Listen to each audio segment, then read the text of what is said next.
Hello and welcome to the Atlanta Opera Podcast, The Business of Opera.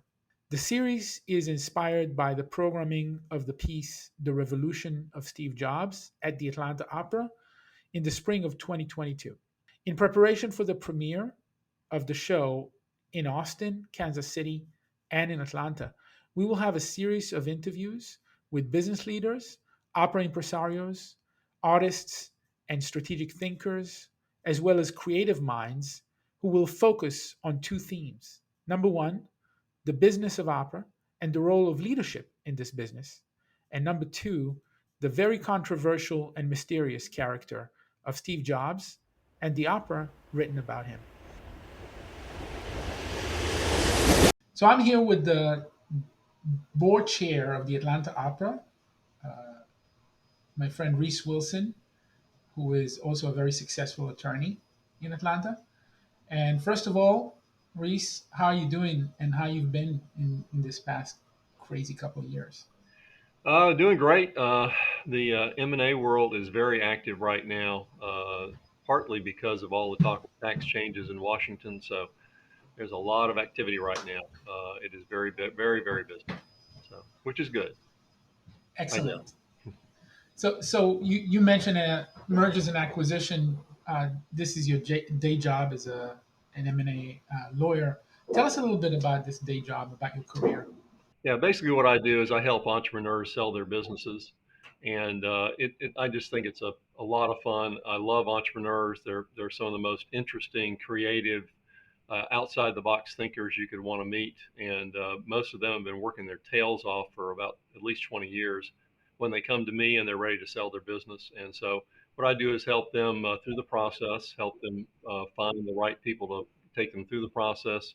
I've also got a master's in tax, so I help them structure deals in the most tax efficient way, and then help them get to the closing, which for a lot of them, the emotional part is almost as big as the legal part, just because this is their baby. In many cases, they hired everybody in that company, and they came up with a concept. They brought it all the way to fruition, and so while it's an exciting exit, it's also again, as we say, it's the difference between being the head honcho and being the third guy in line in Starbucks. So it's a big change for some folks, but it's fun. Excellent. So Reese, you're a man of many talents, and you also believe in giving back to the community. And you're focusing on the Atlanta Opera. You've given us more than a decade of board service in various roles. Why opera? Well, it all started in my youth, Tomer. So I was very active as a musician in junior high, high school, and college. And in high school, for example, I played in the pit orchestra at our local little theater. We did two productions. One was South Pacific, and the other was Damn Yankees. Really kind of fell in love with musical theater there. And then my freshman year at Duke, the director of the concert band took the whole group over to Vienna, Austria for a semester. And we were over there, and one of our courses that we were taking was music appreciation. And our homework assignment was to see 40 performances of something in Vienna, Austria, which in Vienna is actually very easy. The only problem is cost. So one of my friends told me that the Staatsoper, the State Opera House, had these standing room tickets you could get for 50 pfennigs, which was about the right price for a student. So I stumbled in there. The first opera I saw was The Magic Flute, and of course I was instantly hooked. Particularly when the three kids from the Vienna Boys Choir came roaring in as the sprites. They were wonderful. In any event, saw the Magic Flute four times, saw the full Wagner Ring Cycle, saw lots of other operas, and again, just really fell in love with it there. Kind of got away from it after I went back to Durham, back to college in law school. Came to Atlanta, married an amazing woman who loved Gilbert and Sullivan, and so we started going to the Savoyards here in town, which was the Gilbert and Sullivan troupe. And then I heard about this Atlanta opera that was getting started and how they were doing. And one of the board members, Tim Sheehan, uh, told me, hey, I should come and check it out. Around that same time, my daughter was taking a enrichment course here in town, and a third grader. and the teacher was hooked on opera, and so she got him tickets to the dress rehearsal. And so that was my first performance with the Atlanta Opera, and we got hooked from there, became subscribers, and again soon became a member of the board, and so I've been with it ever since. That's a great story, and I love that your first opera in Vienna was Magic Flute. That was my first opera as a Ah, 13-year-old kid watching Bergman's Magic Flute and oh, going, "Oh my God, I didn't know that this could happen." yeah, So that is that's an great. amazing, amazing movie, really is. Yeah, yeah. Now you've been in the leadership position, which is no picnic, with the opera for a decade. So first you were a treasurer, then a vice chair. Now you've been a chair during the crazy days of the pandemic. There's a lot of drama in opera, especially in the leadership position. Can you tell us a little bit about your history with the Atlanta Opera and this past decade of leadership? Yeah, so the first 5 years, it was actually 15 years, but who's counting? Were just as a board member. And as a board member, everything seemed to be going really well. And, then I became treasurer. And I thought this was going to be the easiest job ever. We just received a $9 million bequest from Barbara Stewart. We looked at this. We took 3 million. We paid off all of the opera's debts. We took 3 million. We kind of jump started our endowment, and then we had a $3 million cash reserve. We talked to management. They said, and this was before your time. They said, "Oh, we're going to have a balanced budget this year, no problem." So we had a $3 million cash reserve. We thought this is going to cover us forever. We're set. Put it on autopilot. Well, unfortunately, we had an autopilot accident, and that is that the company lost 1.8 million that year, and that was cash lost. So our perpetual cash reserve went from 3 million down to 1.2 million, and at that point, the chair and I said we've got to do something. We can't continue like this. And we went in, investigated, found out that there were some serious dysfunctions in the company. The financial reporting was a complete mess. Budgeting was a joke. And so the board chair wanted to fire the COO, and I wanted to fire the CEO. We compromised. We fired them both, which was really stupid, but we did it and got them out of there. And then I basically became the COO and CFO, and the board chair, Bill Tucker, became the CEO. And we ran the company for a year while we were looking for a new general director. So And uh, this was what year? 2011, 2012. So 2012 was when, with the board, we made the decision to change management.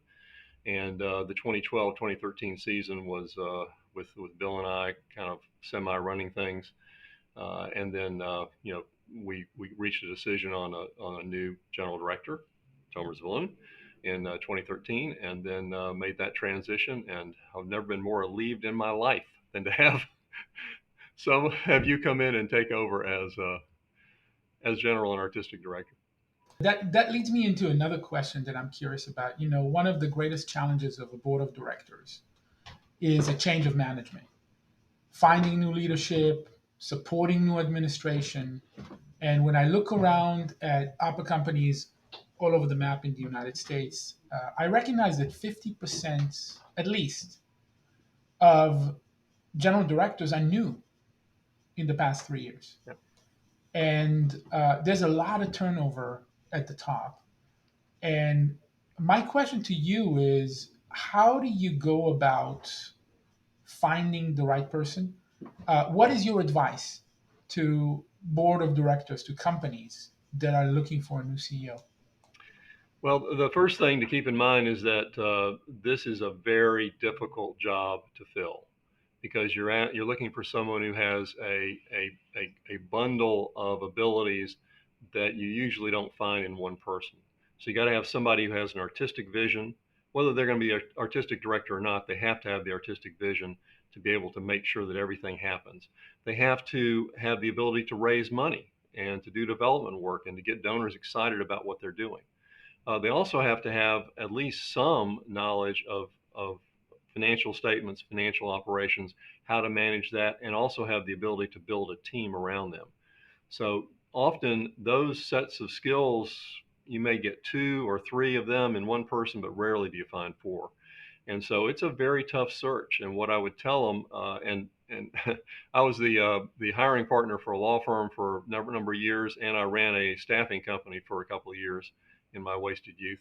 And so the thing that I tell people when it comes to recruiting is you need to give yourself time.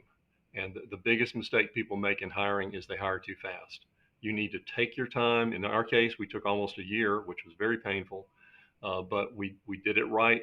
We did a very comprehensive, very intensive process, and I think we ended up with a great outcome. We did end up with a great outcome. But that would be the advice to them is number one is you need to be patient. You need to talk to a lot of people. I would encourage you to get a recruiting firm involved to help you find the best candidates, and then just take your time and be patient. And you may decide you can only find two or three of those things in one person, and then you need to figure out how you're going to compensate for what's left. Is it more training? Is it a really strong CFO? How do you do that? But that's why I think you see the turnover is that people think this person could do all those things and they really can't, and they end up failing. And the other thing you've got is that it's also very challenging because if your board is not united in their vision for the company, the director's in a terrible position. They're getting pulled in various directions by different factions. It makes it almost impossible to do the job. So it's a very tough job. Well, and I thank you for your leadership of the board these past years. The subject of this conversation, this podcast, is called the business of opera. Opera and business. Is that an oxymoron? Is it possible to have a strong business when you have an opera company involved? It is, but it's not easy. The one thing I have learned is that if your business model is to do the top 20 grand operas on the main stage, and by the way, I love grand opera. I love a full stage with singers and chorus and a big pit full of musicians, the sound, big productions with sets and costumes, the whole thing. I love the pageantry. I love the whole thing. But if that's going to be your business model, you are you better get used to riding on the struggle bus because it's not going to work. And the reason it's not going to work is that grand opera is hideously expensive. And if you're lucky, you may cover half the cost of your production with ticket sales. More likely less than that. You're usually going to lose somewhere between a half million to maybe $1 million on each production that you do if you're doing grand opera. So so where does the rest of the money come from? By the way, you also have to add in there the staff costs, overhead costs, all that. So if you're lucky, your ticket sales are going to cover about 30% of all your costs. So where does the rest of that money come from? It comes from development. It comes from donors. You're always going to have hardcore donors like me who love grand opera. I'll give money to that. But what you're going to find is when you go to foundations and talk to them about it, if you're doing the same old, they generally not interested in investing in you. They want to invest in something that's making a positive change in the community and in moving things forward. And you're also going to have a hard time attracting other donors because it's basically just going to be your hardcore group. So you better do a really good job of raising money out of that group. And even if you do, you're always going to be on the edge of failure. So that doesn't work. So what does work? What does seem to work is a lot of what you're doing, Tomer, and that is your mantra of increasing artistic risk while reducing financial risk is exactly the way to go.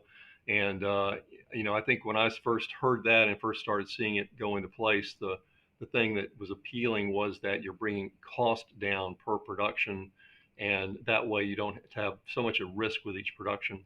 What I didn't really catch on to until later was that that's how you attract new donors. That's how you attract foundation support.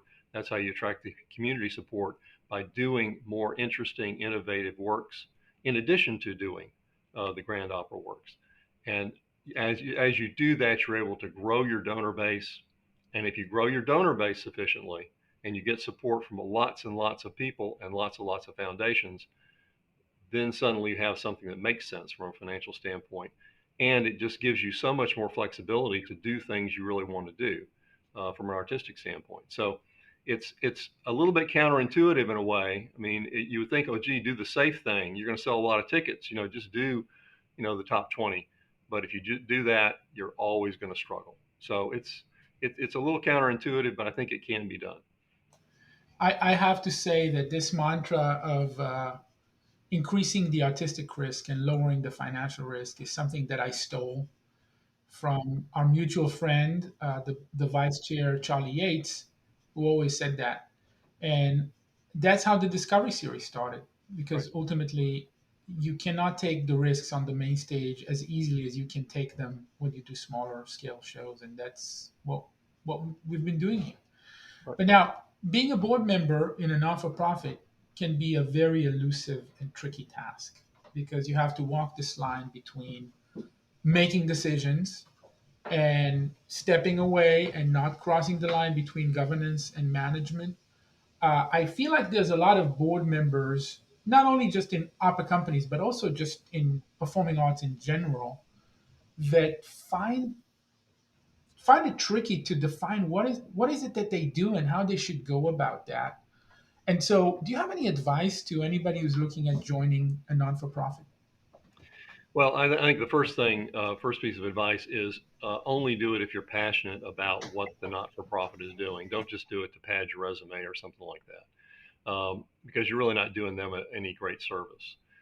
If you're passionate about it, the problem that you have if you have passionate board members is they're passionate about the art form and what you're doing, and they often have strong opinions. These people are often very successful in their own right. And so the challenge for them, and some of them may be CEOs of companies used to calling the shots. They may be high-powered lawyers who are used to people following their advice, and so they have to learn. And I think this part of this can be maybe an orientation. I'm not sure. Is that your job is not to come in here and tell these folks what to do. Your job is to come in here and make sure that you've got a top-notch management team that knows what to do, because that management team is always going to know more about this art form or this program, this project, whatever it is that this not-for-profit is doing, than you will ever know as a board member. So the key is to hire the very best management and to, apply some pressure to them when need be to make sure they're doing what they need to do. But at the same time, you have to let them do their job, because they'll always do it better than ever you ever could. And so that's a tough lesson for people to learn, and it's tough to know the balance between trying to be helpful, and trying to and being disruptive. And so the biggest thing is, please don't be disruptive. Don't go around the CEO or the executive director, directly to their direct reports. Don't do anything to undermine them. Don't do anything to undermine the team. And always support the leader in what they're doing. And if you get to a point where you don't think the leader is the right leader anymore, fine, that's the board's job, is to make that change. But until that time, you need to get behind that leader and you need to support them and make sure that everybody supports them. So, Reese, you spoke a little bit about some of your challenges. And as you think about them, and I cannot imagine identifying that there's a problem a decade ago, making the choice to address the problem, going through it because it's not easy to take a drastic move like that, and then going through the process of finding somebody, the exhausting process of interviewing people, finding that person, helping them for the first few years because it's a mess and it takes time to turn the ship around. But as you think about those challenges and you think about your greatest triumph, the moment that you just was able to finally breathe and maybe turn to Caroline and say, all right, this is worth it. What is that moment of triumph that you remember that made it all worth for you? Well, I think there are really two. One is in terms of the change in management. I think it came when I think, Tomer, when you got back from the Harvard program, is when I said, okay, we're there now. The other thing that was there was when we discovered, when you discovered, well discovered, that you were a natural fundraiser and very good at development. Because that was the biggest question mark we had in hiring you was, could you raise money? And the second was, could you build a team underneath you? And so, I think I'm not sure what the exact point was, but it was somewhere a couple of years in that it was like, okay, this guy's got it, and he's got all the tools. He can do everything here. So, now we can step back, let Tomer run the ship along with his great team, and just enjoy things. And then the second time was when COVID hit, and that was such a devastating time. I can only imagine for you and for the rest of the staff. I mean, we had an absolute blockbuster season lined up for 2021. I mean, just incredible. And there's no telling how many hours you all spent lining up everybody, all the singers, the productions. I mean, everything you had to do to get that season in place, and the promotions, everything. And then this thing hits. The thing that I did is I read everything I could get my hands on about COVID. That's what I do. I'm a reader, and it became clear to me that we were not going to be able to perform in a theater in 2021. And so one of the times when I had to kind of step in and say, "Hey guys," was to pull the emergency brake and say, "We're not going to be able to do 2021." And I've never been prouder of a group of people than when I saw what you and your team came up with in response to that, with the big tent, with all the safety precautions that you were able to put together, the idea of having basically a rep company group of singers that were going to be there to perform in all of your performances. I mean, it was just an absolutely brilliant pivot. And that I was just so happy and so pleased about that. That was probably my greatest point of happiness as being involved with the Atlanta Opera, or really any organization. Just incredibly proud with how you guys responded to that. Because again, I know it had to be devastating to just take all that work you've done, just push it off the table and say, okay, we have a clean piece of paper. What are we going to do? So incredible work, really. Well, and I gotta give you some credit here because during those days, we were on the phone a lot, and you had some really important points that really helped moving forward in the direction that we moved. And it's funny that you talk about COVID because that's my next focus. I feel like we live in a world that eventually is going to look back on this time and think about it as before COVID and after COVID, BC and AC. And when you think back to March 13, 2020, making those hard decisions of we are canceling Porgy and Bess, a sold out production. We are laying off 35% of the staff because we have to cut down on costs. We are purchasing a circus tent because we think that maybe we can do a show in a tent outside. When you think about all those crazy decisions, uh, and you kind of try to crystallize leadership heuristics, leadership advice to people in the future of things to do and things not to do, what comes to your mind? Well, the first thing is that you have to accept reality, no matter how much you may not like it. You have to accept reality. You have to start where you stand and deal with things as they are. Uh, and the mistake that so many people made and make in any kind of crisis is that they just are in denial for the longest time. And you got to get past that, and you got to accept what's happening, and then you can make your pivot and move. The second thing is you have to move quickly, and that was the other thing that we talked about is you have to move quickly and decisively. You can't hold back. You can't wait for further development. You can't wait for more information. You've got to move. You've got to act. So I think that's the case in any situation, in any business or a nonprofit. Is you have to deal with what's in front of you, and you have to adapt to it as quickly as you can. And if you do that, as we talked about, you can actually turn that crisis into an opportunity where you can get ahead of the crowd and be the winner, which is what the Atlanta Opera did. So that's to me, that's a lot of what that's about in terms of decision making and leadership is to lead. And this podcast is inspired by our programming, and our programming has bookending shows. Opening of the season is Julius Caesar. Closing of the season is Steve Jobs. Two major leaders that changed the world 2,000 years apart. Both died when they were 56. Both extremely controversial, extremely admired, and extremely vilified on the other hand. And when you think about leadership, your leadership, what is the role of leadership in setting a tone? What are your own strategies? The thing that you want to try to do, which I think old Julie kind of lost sight of at least, was that you want to have consensus, and you want to build a team and work with a team as much as possible. Because no matter how brilliant you may be, if your team is not with you, you'll fail. And of course, Julius Caesar failed in the most dramatic fashion, being murdered. Hopefully, I won't have to face that. But the point is that you want to, you got to make sure that you're doing this as a team process. This is a Leadership is a team sport. You can take the Steve Jobs approach if you're a brilliant genius. Okay, great, you can go that route.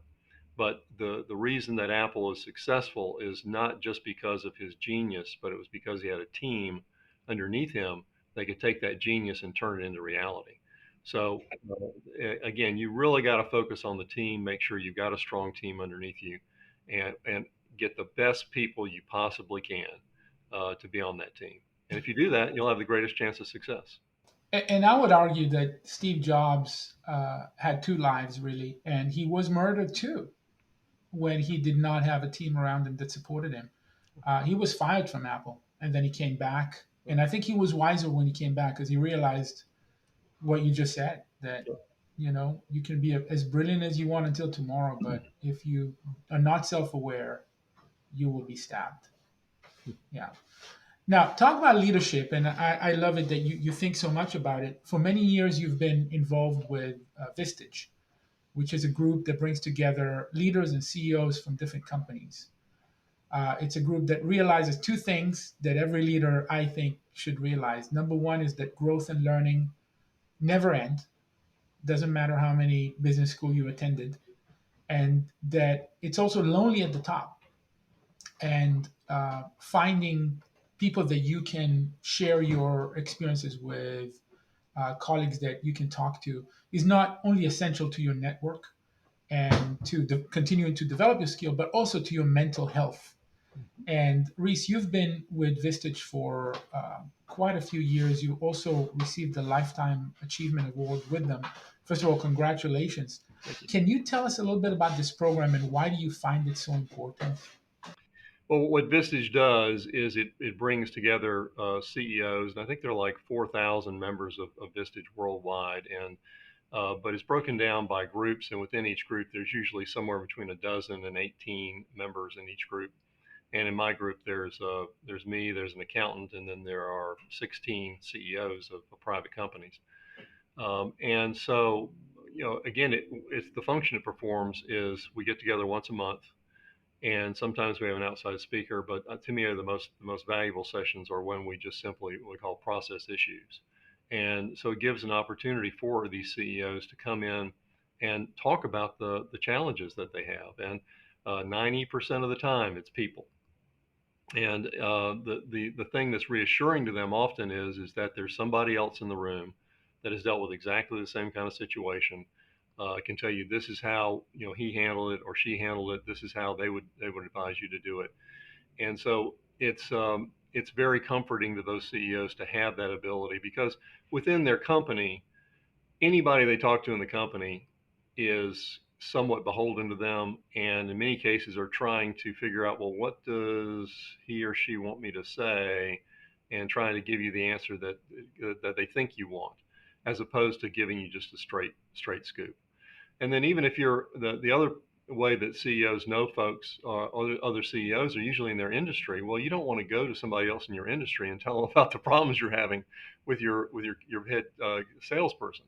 So again, Vistage gives that safe environment. It's all confidential. It all stays in the room, and again, just gives them that outlet to be able to just do that. Plus, it gives them a chance to make some friends who really, again, are not beholden to them, don't have any vested interest in making them happy, but are just really smart, talented, capable people. So it's been a lot of fun, and I think 25, 26 years been doing that. So a lot of sessions with a lot of leaders, which the other value to me has been to just be able to see that there isn't one right way to do anything.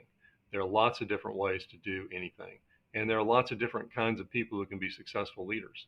And so it's seeing each of their styles, seeing which styles work in what environments, what situations. It's been very helpful to me. That's amazing, and it also reminds me so much of the executive program that I've been to in Harvard, because it's very similar in that you are connecting with a lot of people that have nothing to do with your field, which is challenging at first, but then I think that's the way to go, because you want to have many perspectives. We talked a lot about the past 10 years, the 2011-12 season, and the need to make a change, and then the past 10 years, and the trials and tribulations that you've been through. When you think about the next 10 years, what is your hope? Well, two things come to mind. One is that we succeed in our mission of becoming the major international opera company that Atlanta deserves. And I think we're on track for that.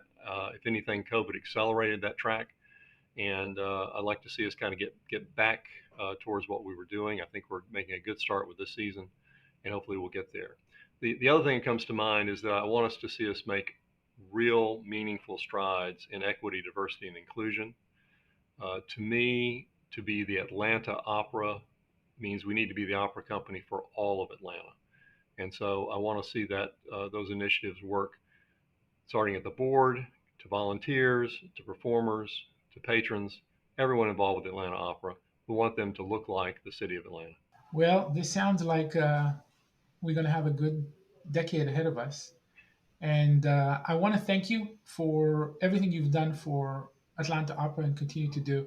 But I also want to thank you for being so open about how the sausage is made. I think it's important. I think it's not something that people hear often. And I hope that it's going to be able to help people as they either volunteer for the opera or try to pursue a leadership position. So thank you, Rhys Wilson, for everything you do. It's my pleasure, and don't let me scare you off. It's actually a lot of fun. Come on in. I would say the same. All right. Thank you. Thank you.